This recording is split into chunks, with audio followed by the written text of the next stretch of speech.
Okay, welcome to Backstage Vancouver again. My name is Roland Corkum, sitting in here today with a great group of musicians, I understand, but we'll get to that later, and film producers, film directors, film people who are putting together a documentary. Not a documentary, actually. Violent is not what I thought it was first, but maybe you could elaborate a little bit off the top what Violent is. But first, would you introduce yourselves, please? Go across this way.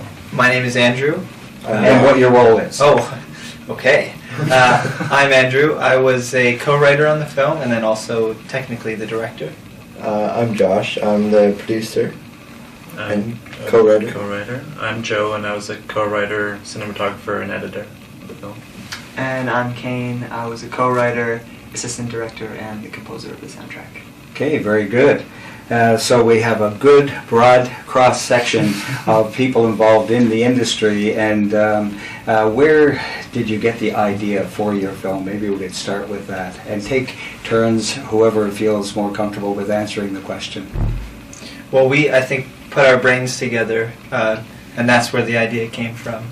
It was actually just the four of us and one other guy, John, who went to Norway. So what you're looking at is the everybody that was involved in the production of the film. So The whole crew. Yeah, the whole crew. The whole crew. Yeah. And so, yeah, I'd say the idea came from myself, Josh, Joe, and Kane, all Very together. good. And it has a storyline, obviously, with regard to maybe an individual person. Yeah, the main actress is Dagny. That's her name in real life and in the film. Okay. And yeah, it's a story about her death. Okay. Quite simply put, yeah. Okay, very good. Then when you bring all this together, and there is a lot of violence on television today for every age group, it would appear, and some of it even scares me when it comes to cartoons today. I have a grandson who is banned from looking at certain elements of television for that reason. So does it deal with the general aspect of violence, or is it just a particular area? It deals, I would say, 100% with violence as a concept. Not violence, the action, not the physical act of brutality or of action, violent action, but rather another definition for violent, which is like the extreme of something. The volcano was violent when it erupted. The physical volcano was violent and destroyed all of this stuff, but also the site was violent because of the black cascading cloud across the sky and the harsh red against like the blue of the sky as it's coming out. And I think that's the concept that we try to hit with both the band's album Violent and the film Violent, and we're dealing with violent opposites, dark and light, loud and quiet, and I think that we achieve it. Yeah, very good, excellent. Well, I'm going to move a little bit away from that aspect then, and the nitty-gritty of what it is about, and just in general, what do you feel the role of independent films is in Vancouver? Somebody address that aspect? How do you mean? Is it a growing industry? Is it a difficult industry? You're now involved, and I imagine you have ideas for the future, but what do you think? Yeah, I mean, I think that Vancouver, in a lot of ways, is obviously like a hub for film production in general. So independent film, maybe it's not as on a global scale as somewhere like Montreal, but I think that there are a lot of filmmakers, even if they're doing short films or documentary. There are a lot of There's a big community, I think, of filmmakers that we're not necessarily very even in touch with at this point because this is our first film. Right. But yeah, it's been interesting being here and kind of like meeting other filmmakers from Vancouver that have been doing it for a really long time. So you just started. Any advice for others who are being tempted to start? Yeah, I mean, I think that we've started. This is our first film, but we've done a lot of other work in video, And I think the best advice I could give anyone, or anyone could give anyone, is just to keep doing it. Do work. Don't just write a script and leave it on the shelf. Like, the more work that you do, the better we'll become. Mm-hmm. So then you are all talented with regard to the technical side of things, so you didn't have too much of a problem with regard to, as we say, putting together a crew. Yeah, no, that was all kind of. It was like, oh, I'll do this, I guess, and you'll do that. You are the crew. Yeah, we are the crew, and so finding a crew was the easiest part. But yeah, I mean, I think technically, Joe probably can speak to like how it's really not that hard to get a camera these days and get a clear image, and it's more about, I don't know, maybe ideas.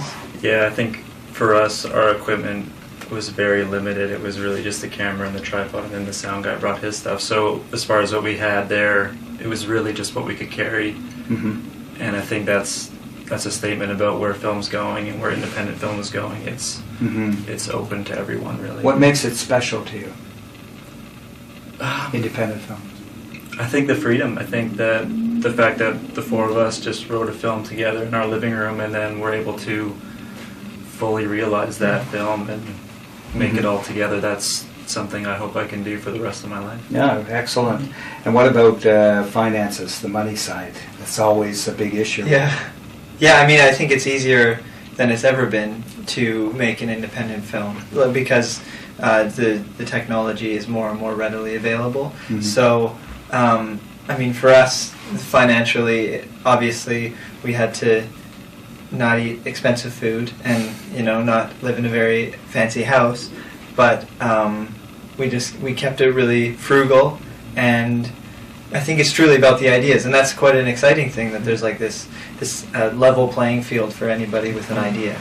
So then you, all four of you, hold outside of the film industry employments doing something else? Kind of. I mean, we all do a little bit of, like, we do some music videos. I heard a little bit about that in the preview. Yeah. And maybe you could elaborate a little bit on your music efforts. Do you make music videos then? Well, there's two kind of companies that made this film. One is We Are the City, which is a band that Kane and myself are in, and then the other is Amazing Factory, who do video production.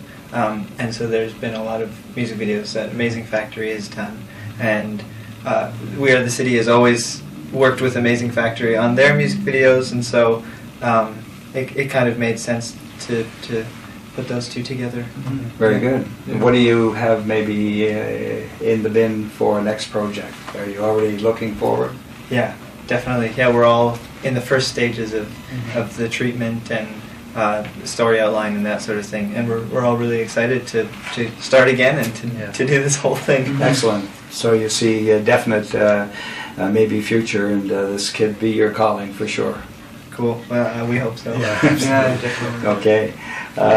Is there anything extra that you could add that I haven't asked that you would like to address? I'd like to always give you the floor and just say, speak freely. Well, I think that, I mean, along the lines of all this stuff that we've been talking about, you know, the band making music and all of us being involved in the videos and everything, I think it really does all come from the same place. Like, we're not one thing. We don't just do one thing. And so I think, you know, that's a good thing to note, and a good thing for people to like, if you have that creativity inside of you, no matter what, like, wherever you feel like it can come out, then, like, do those things, and because that's what we do. Like, we're like, maybe we'll make 10 more features, maybe we'll make another feature and then a short and a documentary or a music video, but because we've kind of got each other to work with, I feel like there's that kind of the energy. If the energy is there on something, we'll do it. And so maybe it's also about finding the people that you can work with, and you can just, like, if you're excited about making a short film or a feature or a documentary, you can do it now. So just do it. Go for it. Also, I would love to say that I feel like in some ways collaboration is this really well kept secret. People feel like, especially artists, feel like they have to take it on art, or like whatever their medium is, they have to take it on by themselves, and like they have to decide when it's done, and then they can show it to people. But I think that collaboration is a really powerful tool, and has made everything that I have done in my artistic life, and I think you guys as well, has made it all possible. Is this like really beautiful community that we found, and trust, total trust. And I think that I mean, we actually went to a seminar yesterday with the writer of Dallas Buyers Club, and he was saying that his project, that movie took 20 years to make, and it wasn't until he started to collaborate with another writer that it actually got picked up. But he had done it for like 15 years or something, that script, 15 years, and then he started to collaborate, and it really took off. So I think it's just a really powerful tool, and I think no one should be afraid to collaborate. Thank you. Yeah. Excellent. Well, I've been sitting here and speaking with the film makers, Andrew, his brother Josh, cousin Joe, and Kane. Best friend. On the film Violent for Backstage Vancouver. I'm Roland Corkum.